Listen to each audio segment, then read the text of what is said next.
United Nations has asked Sri Lanka's new government under President Maithripala Sirisena to ensure strong systems for holding people accountable in its war crimes probe. A report. The United Nations urged Colombo to assure a proper framework for accountability in the war crimes probe. The UN asked the new Lankan government to include issues regarding land, detentions, disappearances and the military postures in civilian areas.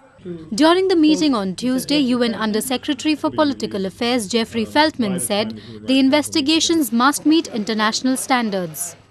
I have underscored in my meetings the expectations by the United Nations and by the international community that the government will, as it has promised, develop in the coming months a strong framework for accountability that meets international standards and norms and that is seen as credible across Sri Lanka. The recent development comes as the island nation is carrying out its own investigations in the 3-decade-long civil war. I would strongly encourage the government, as I did in my meetings, to use the time between now and September to have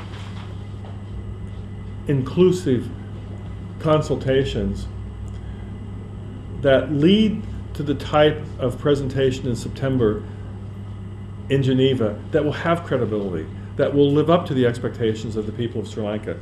What I heard from the government was very encouraging. Sri Lanka had last month asked for a delay in the release of a UN report on alleged war crimes to establish a new judicial mechanism to deal with the allegations.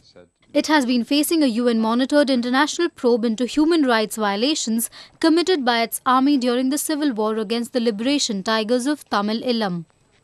According to UN and international rights groups, nearly 40,000 Tamil civilians were killed by Sri Lankan army in 2009.